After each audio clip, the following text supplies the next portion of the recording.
Merci de choisir DBS pour vous informer. Place à l'actualité en Afrique.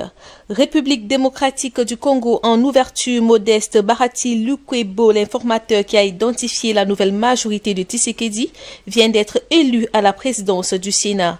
En l'absence de candidature concurrente, il a obtenu 89 voix des 108 sénateurs.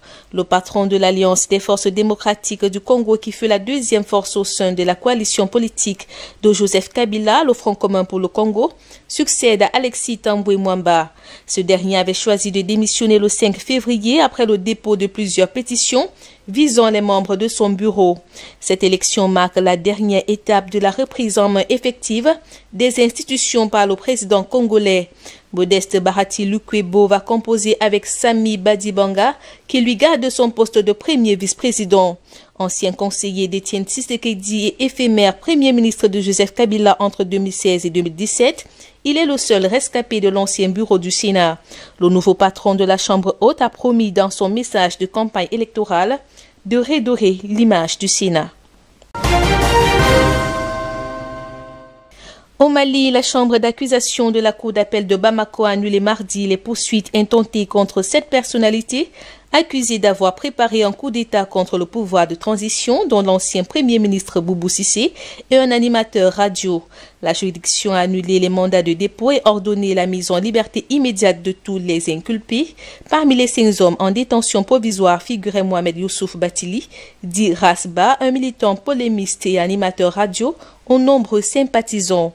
Cette affaire, révélée en décembre avec une série d'interpellations par la Direction générale des services d'État maliens, a suscité une grande perplexité étant donné la personnalité des mises en cause et le caractère étonnant d'une éventuelle tentative de déstabilisation. Le parquet général de Bamako a déclaré mardi soir s'opposer à cet abandon, décidé plus tôt dans la journée par la cour d'appel de Bamako. Le parquet avait évoqué des faits présumés d'atteinte à la sûreté intérieure de l'État, des indices graves et concordants de l'existence d'une entreprise criminelle et des actions de sabotage contre des initiatives prises par les autorités de transition mises en place par les militaires après le coup d'État. En Côte d'Ivoire, la campagne officielle pour les élections législatives de samedi 6 mars prend fin jeudi soir. Les 7,5 millions d'électeurs sont appelés aux urnes pour élire 255 députés, dont plus de 200 circonscriptions. Cette fois, les opposants qui avaient décidé de boycotter la présidentielle ont choisi de redescendre dans l'arène électorale et même de participer massivement. Les électeurs auront donc le choix entre près de 1500 candidatures validées par la commission électorale. Le PDCI et EDS font même alliance pour ce scrutin contre le RHDP du président Alassane Ouattara.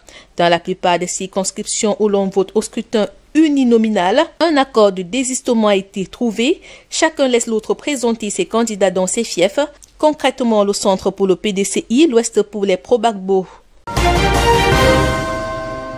Dans l'actualité, un responsable du parti d'opposition béninois, les démocrates Biodramani Tijani, et l'un de ses collaborateurs ont été incarcérés lundi soir après avoir été inculpés pour association de malfaiteurs et terrorisme.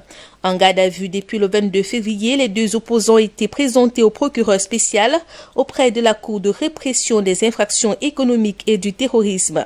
Ils ont été placés sous mandat de dépôt mardi selon des sources concordantes. Mi-février, 2 responsables du même parti, les anciens députés Moureni Achadé et Justin Adjovi, avaient aussi été convoqués auprès de cette cour spéciale, mais libérés après avoir été entendus.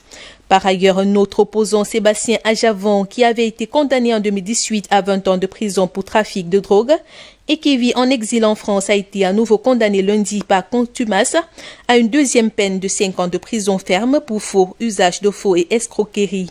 Dans le pays, des voix dénoncent un harcèlement judiciaire et la volonté du président Talon, qui se représente à la présidentielle du 11 avril, de vouloir museler l'opposition. La candidature de Rekia Madougou à la présidentielle a été refusée mi-février par la commission électorale car elle n'a pas obtenu les 16 parrainages d'élus nécessaires pour participer au scrutin. Proche de l'ancien président Boni Yayi, principal adversaire du chef de l'État sortant, elle a accusé ce dernier de harcèlement judiciaire et dénoncé des accusations fantaisistes et sorties de l'imaginaire d'une justice sous ordre. Le 11 avril, 5,5 millions d'électeurs béninois auront le choix entre 3 candidatures, celle du président sortant et celle de 2 opposants peu connus du grand public. Au Sénégal, Ousmane Sonko, député opposant politique, est attendu devant le juge d'instruction ce mercredi 3 mars dans le cadre de l'enquête pour viol et menaces de mort dont il fait l'objet, après les accusations d'un employé d'un salon de massage. Le dirigeant du parti PASTEF, les Patriotes, qui avait jusque-là affirmé qu'il ne se rendrait à aucune convocation judiciaire, a fait volte-face lors d'une déclaration à la presse mardi soir. Ousmane Sonko a annoncé qu'il répondra bien à la convocation du juge d'instruction, même s'il affirme ne pas faire confiance à la justice sénégalaise. Arrivé 3e à la dernière présidentielle, l'opposant a de nouveau dénoncé un complot politique et accusé directement le président Macky Sall. Du côté de la majorité, les responsables de la mouvance présidentielle ont affirmé ces derniers jours que l'affaire n'avait rien de politique, qu'il s'agit d'une affaire privée. La plaignante a déjà été entendue par le juge la semaine dernière. Son avocat a indiqué que sa cliente était sous protection policière car elle fait l'objet de menaces et d'insultes. En Algérie, des centaines de manifestants, dont une majorité d'étudiants, ont de nouveau investi les rues mardi à Alger contre le régime, malgré l'interdiction de rassemblement. Pour la 2e semaine consécutive, les jeunes manifestants accompagnés d'enseignants et de sympathisants ont défilé de la place des Martyrs au pied de la Kabache, dans le vieux Alger, jusqu'au centre de la capitale, avec des slogans du mouvement de protestation populaire Irak, Algérie libre et démocratique et état civil et non militaire. C'est sur ce que nous refermons cette édition. Merci de nous avoir suivis. Merci de rester en compagnie de nos programmes.